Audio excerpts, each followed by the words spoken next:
Okay, equilibria involving weak bases are treated similarly to those for weak acids. Okay, so for example, here I have a weak base. This is urea, main constituent in urine. Okay, urea is a base. Now, what is the difference between an acid and its, or in this case, a base and its conjugate acid? What is the difference?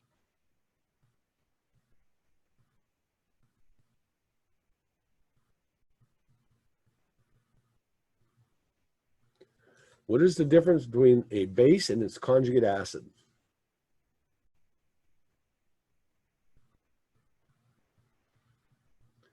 It's very simply H+. So if I have a base and I want to go to the conjugate acid, I'm going to add H+. We can also look at it that the water is acting like an acid if this is the base, and it's donating a proton H+ to the base. Okay, so we can see that it just donated a proton. So now we have 3 instead of 2, and the plus sign because again, it was H+ that was donated according to the Bronsted-Lowry concept. And when we lost H+ from water, that left behind OH-. And again, there was a lone pair on this nitrogen, and that's what accepted the H+ to form this ion. Just like we've seen with ammonia, NH3 picked up a hydrogen ion to form NH4+. Well, this NH2 picked up a hydrogen ion to form NH3+. So this is a molecule. This is an entire molecule, a polyatomic ion.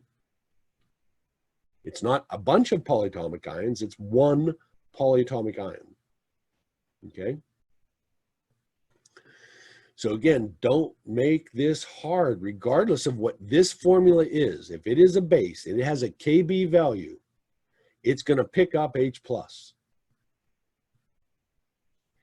Later on, I'm going to discuss being able to recognize the difference between a hydroxide and an alcohol, although you should already know that from Chem 110, okay?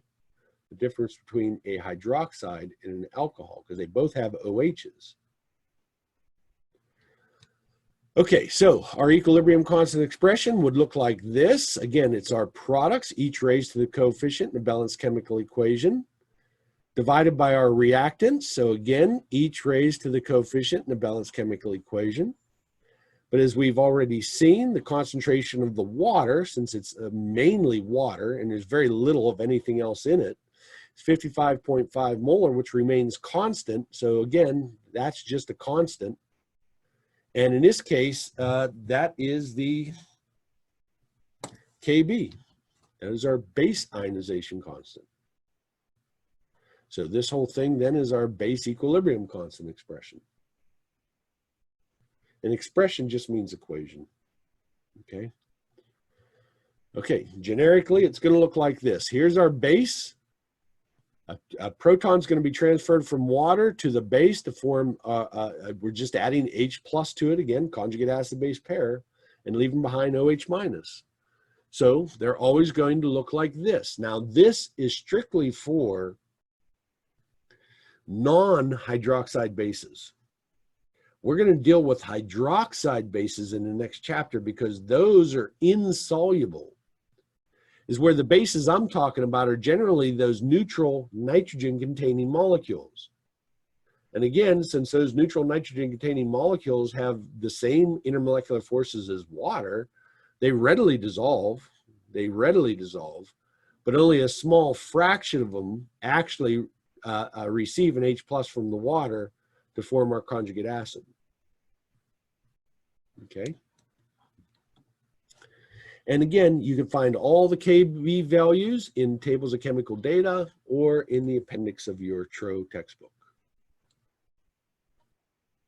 Okay, now, like I said, for the insoluble hydroxide, so most hydroxides, again, are insoluble with the exception of your 6 strong bases. So most hydroxides, when you put them in water, are going to remain in the solid form. They're just going to sink to the bottom of the beaker. A small amount of them will dissociate into whatever the metal is, and that charge is going to be dependent on how many hydroxides there are on the initial metal hydroxide. And then again, it's going to dissociate into the hydroxides. Again, the number of hydroxides are going to depend on the number of hydroxides in the original formula. Okay. And for this, we're going to have to use a different equilibrium constant, which we're going to call the solubility product constant, the KSP. So the KSP is for insoluble salts. And again, like I said, we're going to talk about that in the next chapter. But again, it's just going to be our products, each raised to the coefficient in the balanced chemical equation, right? Each raised to the coefficient in the balanced chemical equation, divided by our reactants. But remember, pure solids and pure liquids don't appear. So that's why there's nothing here in the denominator. So again, if you know your chapter 15 really well, we're going to follow all the exact same things as we move along here. So this again would be the KSP expression. And like I said, we'll deal with that in the next chapter. Okay, so let's calculate the pH of a 0.1 molar solution of pyridine, which has this formula here. So again, we have the nitrogen with a lone pair. That's what's going to make it a base in aqueous solution. So again, we're going to have to set up. So this can be the most difficult problem for a lot of students, is writing the correct chemical reaction for the problem. Okay, it does not have to be hard. We know we're throwing this base in water, and this is a Bronsted-Lowry acid-base reaction. So if this is the base, this has to be the acid. It's going to transfer H plus to this thing. So whatever this formula is, we're simply going to add H plus to it. So in this case, I put the H plus. I just added H plus to whatever this is. It is that simple. You don't have to make it hard. Okay? You simply add H plus. Don't overthink what's going on. And when the H plus transferred to this, it left behind OH minus. So there's your balanced chemical reaction for the base dissociating to form hydroxide in its conjugate acid. So the initial concentration was 0.1, so we're going to set up an ice table, just like we did for the acids, right? We're going to have to look up the equilibrium constant. In this case, again, it's a base, so it's going to be Kb. And we looked it up in the tables of chemical data. It was 1.7 times 10 to the negative 9. So we're going to write our equation and then set up an ice table with the concentrations in terms of plus and minus x. We're going to set up our equilibrium constant expression. Again, our products, each raised to the coefficient of balanced chemical equation, divided by the reactants raised to the coefficient. That is all equal to our Kb value. And then we're going to solve for x, which in this case, x this time is now going to be our hydroxide ion concentration at equilibrium. Okay? So let's do it. Here we've got our balanced chemical equations written out. We're going to set up our ice table. The initial concentration was 0.1 molar. Ignore pure liquids, solids, as we normally do. We're going to assume that it was pure water, so there was none of the conjugate acid, so 0. Again, we're going to assume that we could ignore the hydroxide ion concentration. Its contribution will be way smaller than that of the base itself, so we'll assume it's 0.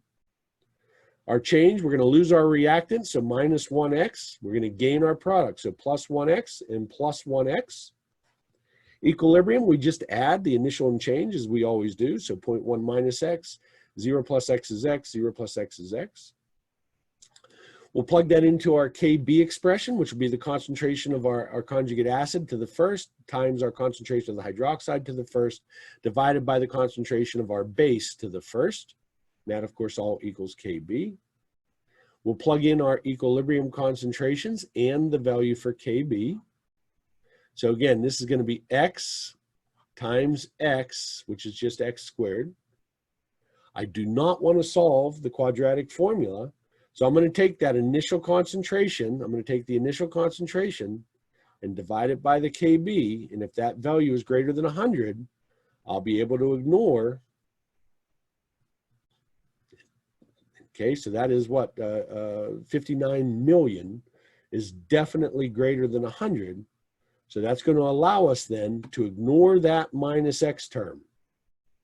Okay, we'll be able to ignore this minus x term, and therefore we now just bring the 0.1 over, so we'll multiply it by the 1.7, and then we'll take the square root of both sides, and that's going to give us a value of 1.3 times 10 to the negative 5. Now remember, that is our hydroxide ion concentration, and it's asking for the pH. But this is the hydroxide ion concentration. So again, you can go one of two routes here. We know that Kw is equal to the hydrogen ion concentration times hydroxide ion concentration.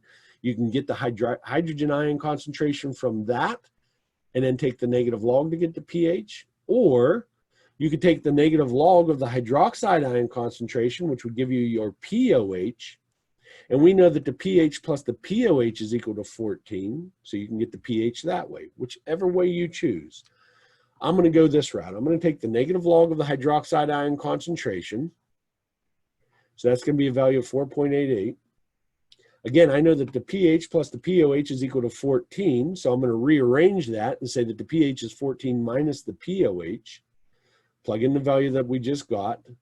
And that tells me then that the pH is 9.12. And then the question is, does it make sense? If I dissolve a base in water, what do I expect the value of the pH to be? If it's basic, I expect it to be greater than 7. It is, so I probably did everything right. This will be number 47 from chapter 16. It says an aqueous solution is 0.18 molar.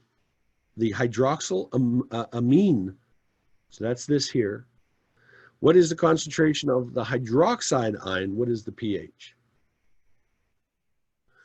Okay, so first off, you might look at that and go, okay, what would you classify this compound as? Is it a salt, an acid? What is it?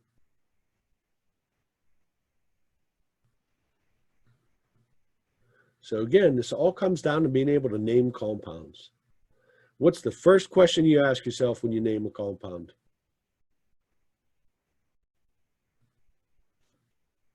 What is the first question you ask yourself when you name a compound? Is it ionic or molecular? So Eugenie, is this thing ionic or molecular?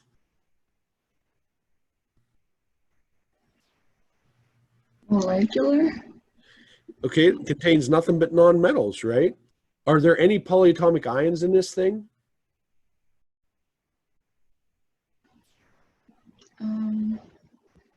Yeah. Okay, what are the polyatomic ions? The OH. Okay, so OH, and that would be a minus. And then NH2. What's the charge on that polyatomic ion?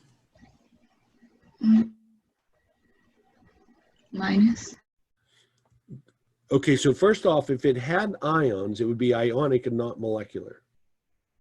Second off, when you put ions together, what is the total charge on the compound that you make?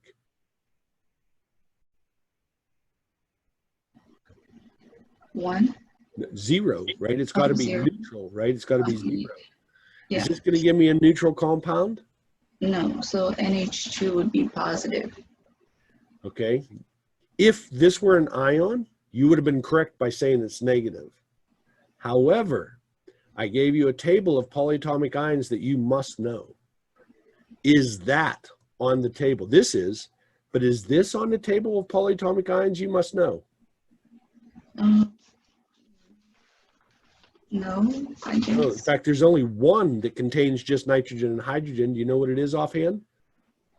Ammonium. The ammonium ion, right? Really important one because it's the rule number 1 of the solubility rules, and that's NH4 plus. So, is this thing really ionic? No. No, not at all. You were right the first time. You said it was molecular. But let's keep going though, because so if it's molecular, can you tell me what kind of compound this is? So if it's molecular, what things did you learn about molecular compounds? I'll give you a hint. How about organic functional groups? Those were all molecular compounds. Do you see any organic functional groups on this guy? I'm not sure.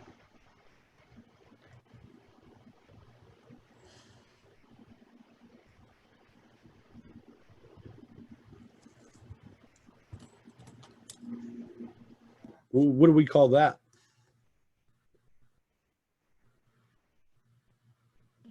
Is it a base? I'm not sure what you're asking for. Oh, How about an alcohol? alcohol. Do you remember what this is called? No. Anybody?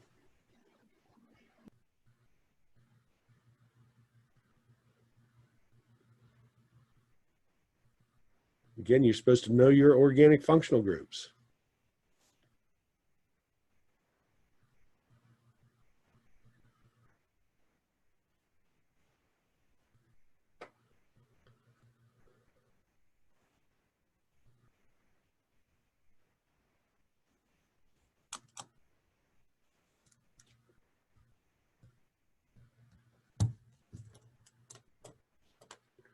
So alcohols are oftentimes referred to as hydroxyl and then the amine. So that's why they call it hydroxylamine. So this thing is a molecular compound. It's not ionic. So that means this is not a hydroxide. It's an alcohol. So again, this is where you don't even need, you just got to recognize that that is not a hydroxide. Okay. Another way to do this too is you could look it up. If it has a KSP, it's a hydroxide. If it has a KB, it's just a base. There's that lone pair on the nitrogen that's going to accept H plus to form a coordinate covalent bond. Okay?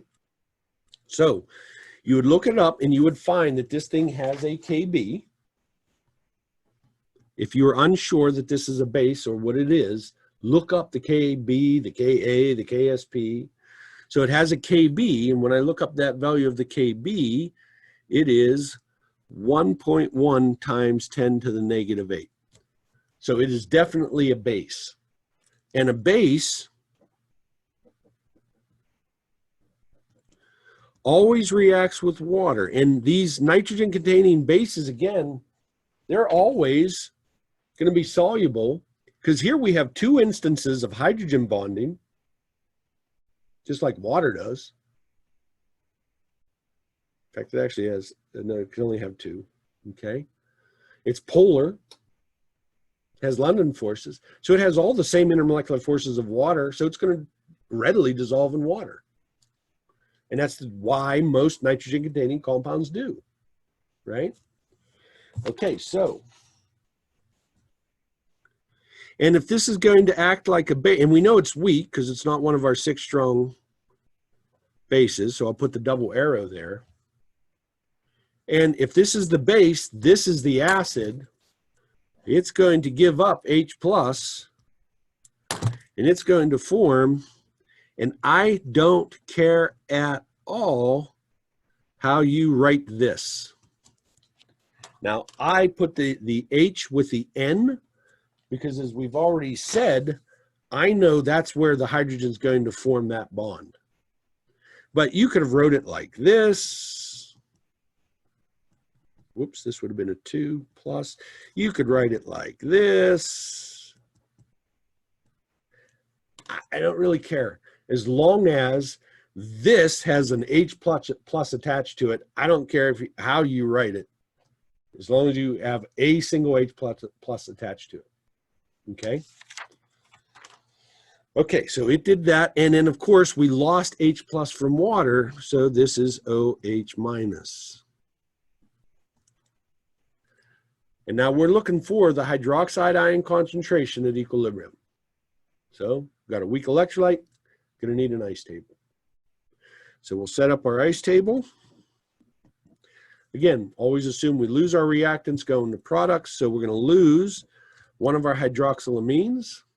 We're going to gain our conjugate acid and the hydroxide.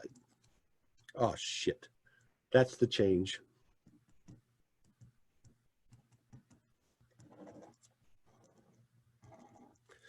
Okay.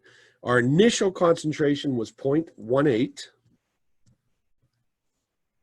Again, pure water, so there was none of the conjugate acid to begin with. And again, we're going to assume that the self-ionization of water is so small that we could ignore that contribution as well and just call it 0. At equilibrium, we simply add the initial and change.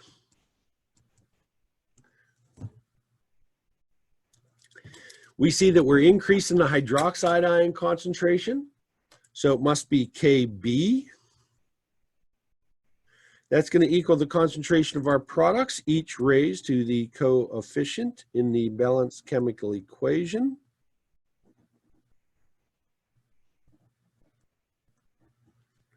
Divided by the concentration of our reactants, again, raised to the coefficient in the balanced chemical equation.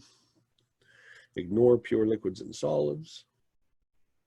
Now we plug and chug. The Kb was 1.1 times 10 to the negative 8. This is x. This is x at equilibrium, so that's just x squared. Then this at equilibrium is our 0.18 minus x. Again, I do not want to use the quadratic formula, so this time we're going to look at Cb over Kb, which is our initial concentration of 0.18, divided by the Kb, 1.1 times 10 to the negative 8. So that's going to be over 1 million. It's going to be 1.6 million, no, 16 million to be exact. That is definitely greater than 100. That allows us to ignore this minus x term. Now we see that x squared is equal to 1.1 times 10 to the negative 8. We will multiply both sides by 0.18. To get rid of the squared, we simply take the square root of both sides. So x then is simply going to be equal to 4.449 times 10 to the negative 5th molar. 2 sig figs, 2 sig figs, 2 sig figs. So now it says again, what is the concentration of the hydroxide? Well, that is just x. So the hydroxide ion concentration then is 4.4 times 10 to the negative 5th molar.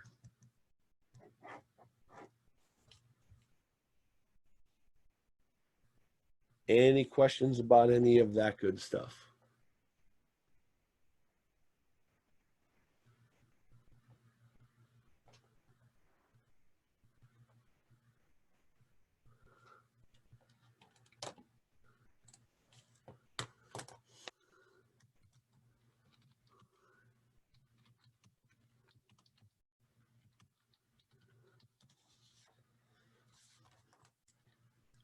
Okay, then it wants to know what is the pH. So again, you could either go either route that you want to go. I'm just going to do the pOH again. So the pOH is equal to the negative log of the hydroxide.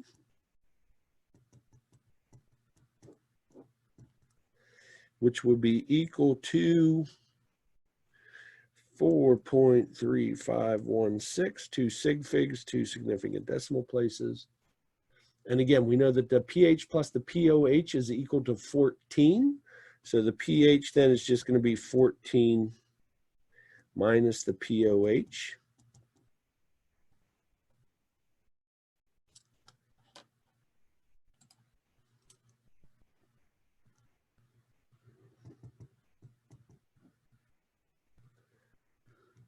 And that's going to be 9.648. So this is, again, we're assuming this is exact. Okay, it isn't, but we're going to make that assumption anyway. And so this is 2 pass, so this will be 2 pass. So this is going to be 9.65. And again, you want to make sure, does that make sense? So if we have a base added to water, we expect the pH to be greater than 7, and it is.